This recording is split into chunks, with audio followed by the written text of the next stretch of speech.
From the northern border of Lake Erie to the southern border of rolling Hocking Hills and the Ohio River, and all the rich farmland in between, Ohio residents reside in a state with many diverse communities: urban communities, rural communities, suburban communities. But no matter which community they call home, residents are facing increasing harms to their communities from corporate activities such as fracking, injection of toxic waste, water withdrawals, factory farming, pipelines, and other industrial infrastructure. These projects threaten the health of the people, the environment of the community, and ultimately the future of the community.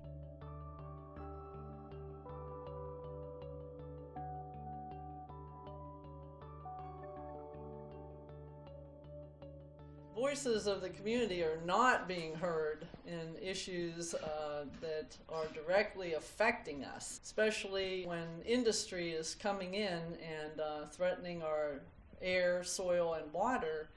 We are not being consulted. Decisions are being made that directly affect us, and we have no voice in these decisions.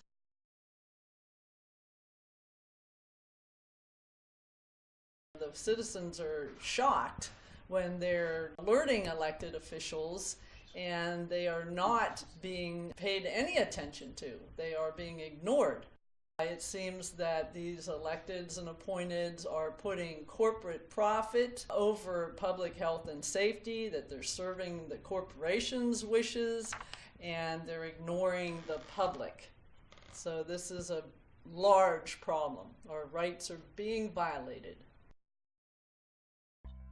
Residents are realizing that when they attempt to stop these harmful projects from coming into their communities and neighborhoods, that their government officials working with industry have actually set up an elaborate system of law and regulations that simply allow residents to vent their concerns. But in the end, the government issues the permits anyway, legalizing the corporate harm in their community.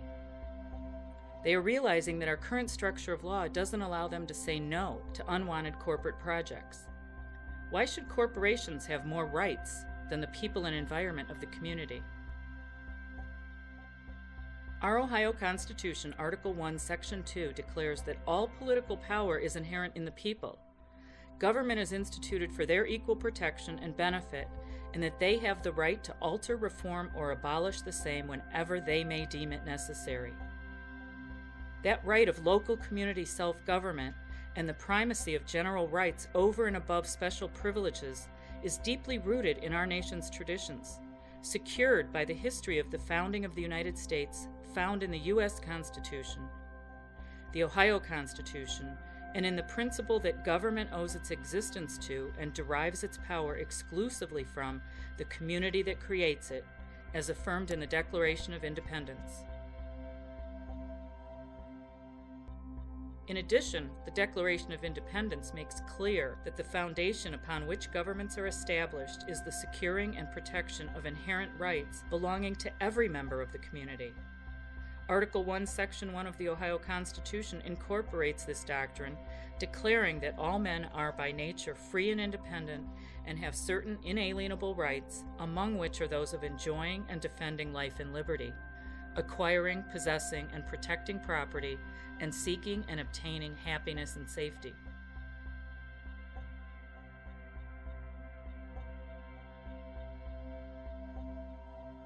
If we want something done in our community, we have to actually beg the electeds to do it for us. Unfortunately, they don't always think it's their job to represent the will of the people. Sometimes they let the city attorney tell them what to do. And the attorney doesn't represent the people, but the corporate municipality. The electeds think they work for the state rather than for the people. We now realize that we're not going to get anywhere going to our state legislature or to our congressional representatives. Corporate power and legal privileges drowned out the voice of the people in the community. We've got to change that. We've got to empower residents of the community to protect themselves from the horrific health problems that are growing day by day and year by year. This is what community rights is all about.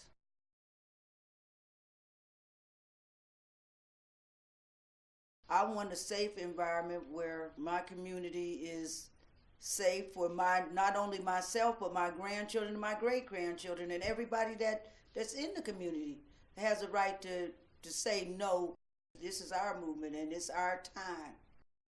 As long as I have breath in my body, I'm going to continue to fight for the right to have clean air, clean water, and earthquake-free environment. We want jobs, but we also want jobs that are safe. We don't want to work a job for 6 months and then take 50 years to undo the harm that the job has did to us. So that's why I'm fighting for this, the Community Bill of Rights, and I will continue to fight for the Community Bill of Rights as long as I have breath in my body, not just for myself, but for my grandkids, my great-grandkids, as well as my community.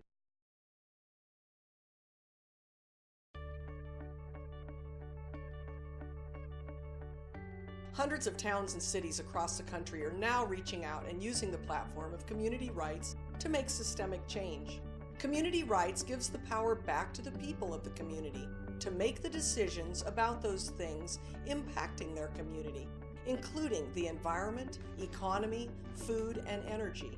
How can we even begin to create a sustainable future if we cannot stop the unsustainable activities from happening? Community rights offers a strategy that does not rely on politicians or on a system of law that is purposely and preemptively stacked against communities. Instead, it relies on normal people like you and me. We need citizens to get involved and stop relying on government and government agencies to protect us because they are not protecting us. We need to protect us. Like these residents, many people across Ohio are realizing that to make the necessary changes and to realize the future that they envision for their communities, it is going to take people working hard. In Ohio, we already have 5 communities that have passed bills of rights, and more residents are working every day to guarantee that the communities and nature's rights become a reality in their hometown using the community rights strategy. These citizens, by utilizing direct democracy, have effectively passed local laws prohibiting gas and oil drilling, injection of toxic waste, and water withdrawals to be used in the fracking process. Has it been easy? No, but nothing worth fighting for ever is. People are realizing they need to directly challenge the unjust system that is in place, and that no matter the outcome of an individual community's battle, the people will continue to push for their inalienable rights, just as prior people in the women's movements and civil rights movements did. In 2013, residents from across the state gathered in Columbus to form the Ohio Community Rights Network. These Ohio residents seated a board of directors and drafted and signed the Columbus Declaration.